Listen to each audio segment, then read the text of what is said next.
ये एक गांव की कहानी है जहां दो भाई रहते हैं। ये छोटा भाई है, इसका नाम जम्मी है। इसने शहर जाके पढ़ाई की और वहां एक लड़की से प्यार करता था तो उसने शादी कर ली। इनकी शादी के 2 साल हो गए, लेकिन कोई बच्चा नहीं हुआ है। अरे जम्मी, क्या कर रहे हो? जाओ थोड़ा सामान ला दो मार्केट से। ये बड़ा भाई प्रशांत है। इसकी शादी के 1 साल हो गए और इसकी पत्नी माँ बनने वाली है, इसलिए प्रशांत ज्यादा समय घर में ही रहता है। भाभी, आपने क्या सोचा है, लड़का होगा या लड़की? मुझे तो कोई भी चलेगा। अरे क्या बातें हो रही है? कुछ नहीं, ऐसे ही देवर जी। भाभी, इससे तो कुछ होगा ही नहीं।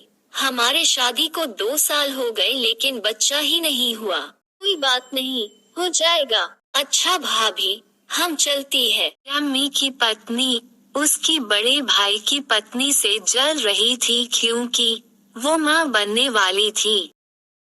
बाबा, मुझे आपकी मदद चाहिए। क्या मदद चाहिए तुम्हें? मुझे एक औरत की पेट में पल रहे बच्चे को मारना है। मगर क्यों? बस मुझे मारना है बाबा। ठीक है, लेकिन इसके लिए तुम्हें कुछ काली विद्या सीखनी होगी। ठीक है, मैं सीखूंगी।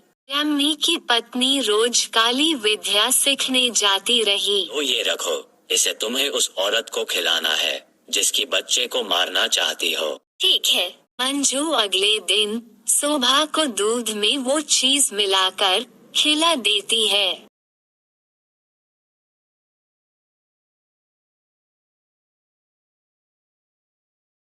रात को प्रशांत और शोभा बात कर रहे थे, तभी शोभा जोर से चिल्लाई और जमीन में गिर गई।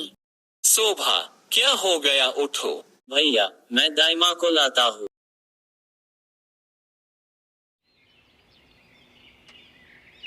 क्या हो गया है? आप खामोश क्यों है? मुझे माफ करना बेटा, पर तुम्हारा बच्चा अब नहीं रहा। आप ये क्या बोल रही हो? ऐसा कैसे हो सकता है? मैं सच बोल रही हूँ, मुझे माफ करना। उस दिन जम्मी की पत्नी बहुत खुश थी। जम्मी की पत्नी अब रोज काला जादू की विद्या सीखने लग गई। एक दिन जम्मी ने मंजू को रात में जंगल की ओर जाते देखा। अरे, ये इतने रात को जंगल की तरफ क्यों जा रही है और ये काले कपड़े क्यों पहने हैं? जम्मी उसके पीछे पीछे जाने लगा।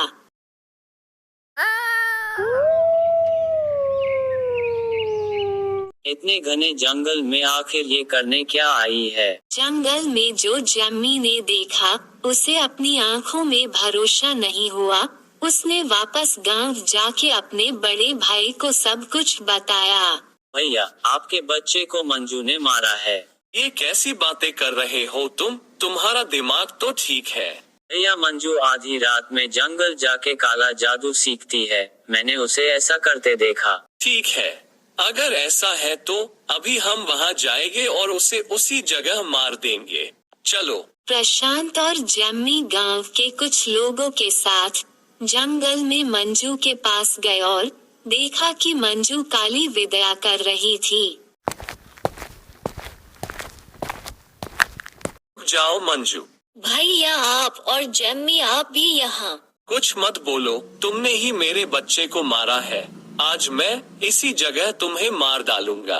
प्रशांत, जम्मी और गांव के लोगों ने मंजू को उसी पेड़ में फांसी लगा दी जिसके नीचे वो काला जादू करती थी।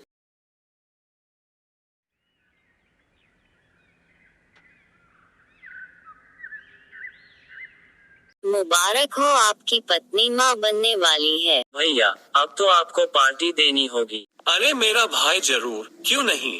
रात हो चुकी थी, सब अपने अपने कमरे में सोने चल गए। मैं इस बच्चे को मार दूंगी।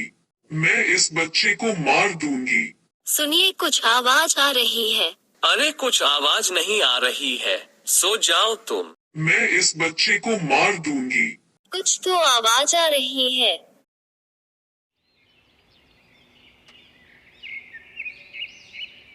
जम्मी, तुमने कल रात को कुछ आवाजें सुनी थी क्या? नहीं भाभी, कैसी आवाजें? कुछ नहीं, छोड़ो। रात हो चुकी थी, सब अपने अपने कमरे में सोने चल गए। मैं इस बच्चे को मार दूंगी। मैं इस बच्चे को मार दूंगी। कौन है? कौन है यहाँ? शोभा उठकर बाहर देखने जाती है।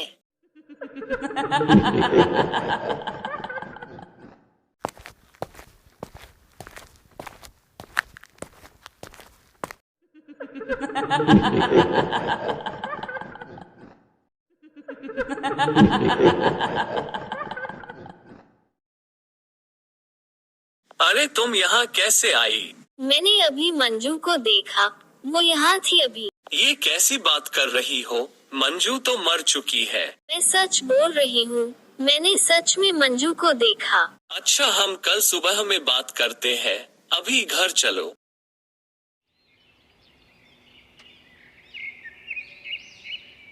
सुबह वो लोग सब एक साधु के पास जाते हैं।